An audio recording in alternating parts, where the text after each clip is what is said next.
जंतर मंतर के प्रदर्शन में पुलिस को किसने मारा, सवाल उठने लगा है। पुलिस के परिवारों ने विरोध करना शुरू कर दिया है। प्रदर्शन के बाद अब अलग अलग तरह की मांग उठ रही है। छात्र तो जंतर मंतर से उठकर अपने अपने घर वापस जा चुके हैं, लेकिन मुद्दे अभी भी वहीं घूम रहे हैं।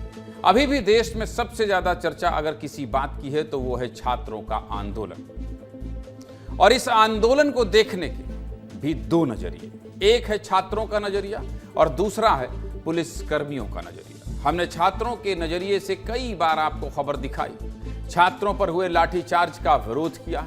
हमने कहा है कि छात्रों के साथ मारपीट नहीं की जा सकती, लेकिन आज बात दूसरे पक्ष की भी करेंगे, यानी आज बात पुलिसकर्मी और उनके परिवारों की करेंगे। पुलिसकर्मियों का पक्ष जानना चाहते हैं तो हमारी ये खबर आप देख लीजिए, आपको समझ में आएगा कि अब पुलिस के परिवार वाले कितने दुखी।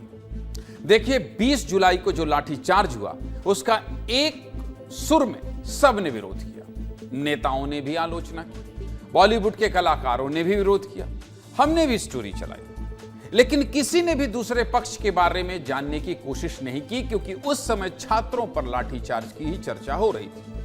किसी ने कभी यह नहीं सोचा कि 40,000 की भीड़ जब संसद मार्च कर रही थी और संसद भवन के बहुत करीब पहुंच गई थी तो पुलिस ने इस भीड़ को कैसे रोका होगा। पुलिस के सामने कितनी बड़ी चुनौती हो। आप सोचिए, एक तरफ 40,000 की भीड़, दूसरी तरफ संसद भवन और बीच में चंद पुलिसकर्मी। और अगर ये पुलिसकर्मी बीच में नहीं होते तो उस दिन कुछ भी हो सकता था। छात्र भले ही कुछ ना करें, लेकिन इन छात्रों में कुछ अपराधी भी घुसे हुए थे, जिनका मकसद देश की शांति को भंग करना था। पुलिस वालों का लाठीचार्ज तो सबने देखा, लेकिन उन पुलिसकर्मियों के जख्म किसी ने नहीं देखे जिन्हें भीड़ ने मारा था, जिनका हेलमेट पकड़कर उनका सिर फोड़ने की कोशिश की थी, जिनके साथ मॉब लिंचिंग हुई थी। और जब कोई उनके पक्ष में नहीं बोला तो शुक्रवार को उन पुलिसकर्मियों के परिवारों को खुद अपने लिए आवाज उठानी पड़ी। शुक्रवार को दिल्ली पुलिस के जवानों की फैमिली मीडिया के सामने आई और पूरी दुनिया को यह बताया कि पुलिस की वर्दी पहने शख्स के पीछे भी एक इंसान होता है। उन्हें भी चोट लगती है, उन्हें भी दर्द होता है। और दिल्ली में सिर्फ एक बार हिंसा नहीं हुई, 20 जुलाई के बाद 25 जुलाई को भी दिल्ली में हिंसा हुई और इस हिंसा में पुलिस वालों पर हमला किया गया था। देखिए विश्व, इस हिंसा में घायल एक एसआई की बेटी ने बताया कि मेरे पिता जंतर मंतर पर बैरिकेड के पास तैनात थे और रात 10 बजे उनके कुछ साथी उन्हें घर लेकर आए। जब वो घर आए तो उनकी वर्दी खून से लथपथ थी। हिंसक भीड़ ने उन्हें घसीटा और जंतर मंतर मंच के पास पीट पीट कर मारने की कोशिश की थी। वे करीब 4 घंटे तक आरएमएल अस्पताल में बेहोश रहे। फिर भी सोशल मीडिया पर उन्हें ही क्रिमिनल बताया गया। इसके बाद एक घायल एएसआई के बेटे ने भी अपने पिता की आपबीती सुनाई। इस युवक ने कहा कि मेरे पिता एएसआई हैं, उन्हें बहादुरी के लिए 4 सम्मान मिल चुके हैं। मेरे दादाजी भी बीएसएफ में थे, 1971 की जंग लड़ चुके हैं, लेकिन जंतर मंतर पर भीड़ ने उन्हें बुरी तरह मारा। जब उनकी तस्वीर देखी तो सिर मुड़ा हुआ था और सिर पर 4 टांके लगे हुए थे। इन 2 बच्चों के अलावा एक घायल एएसआई की पत्नी ने कहा कि रात 11 बजे जब उनके पति घर आए तो उन्होंने बताया कि संसद की सुरक्षा के लिए लगाई गई बैरिकेडिंग को तोड़ा गया और पुलिस फोर्स पर हमला किया गया। ड्यूटी के दौरान उनका हेलमेट पूरी तरह टूट चुका था और अगर हेलमेट ना होता तो उनकी जान भी जा सकती थी। घायल पुलिसकर्मियों के परिवार ने यह मांग की है कि संसद में बैठे नेता पुलिस के साथ मारपीट का मुद्दा सदन में उठाएं, उस पर भी चर्चा करें।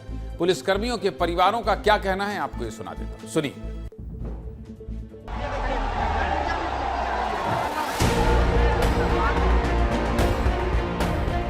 मेरे पापा जब भी रात में घर आते थे तो वो बोलते थे कि अब ये प्रोटेस्ट स्टूडेंट प्रोटेस्ट नहीं लग रहा है, इसमें बहुत सारे एंटी सोशल एलिमेंट्स जुड़ चुके हैं। उसके अगले दिन ही 25 तारीख को my father was pulled bye a crowdy mob and he was almost lynched near the stage of Jantar Mantar. रात को 10 बजे के करीब पापा के कलीग्स उन्हें घर लेके आए और उनकी यूनिफॉर्म पूरी खून से लाल थी। ऑन 25 मई एट 2 PM मुझे पता चला कि मेरे फादर को उनके हेड पे इंजरी आ रखी है उनके फ्रेंड के थ्रू। जब मैंने फ़ोटो देखी तो उनके हेड को शेव कर रखा था और उनके हेड पे लाइक स्टिचेस लग रहे थे 4। जब वो 11 बजे घर आए तो उन्होंने बताया कि छात्रों की प्रोटेस्ट में छात्रों के साथ साथ कुछ शरारती तत्व और असामाजिक तत्व भी थे। उन्होंने पुलिस फोर्स पर जो पुलिस फोर्स में संसद की सुरक्षा के लिए बैरिकेडिंग की गई थी उसको तोड़ दिया मेरे पति को भी जो ड्यूटी के दौरान हेलमेट दिया जाता है, उनका हेलमेट भी पूरी तरह से टूट गया था। और यदि कोई पत्थर का टुकड़ा हेलमेट टूटने के बाद उनके सर पर लगता तो शायद वो आज इस दुनिया में नहीं रहते।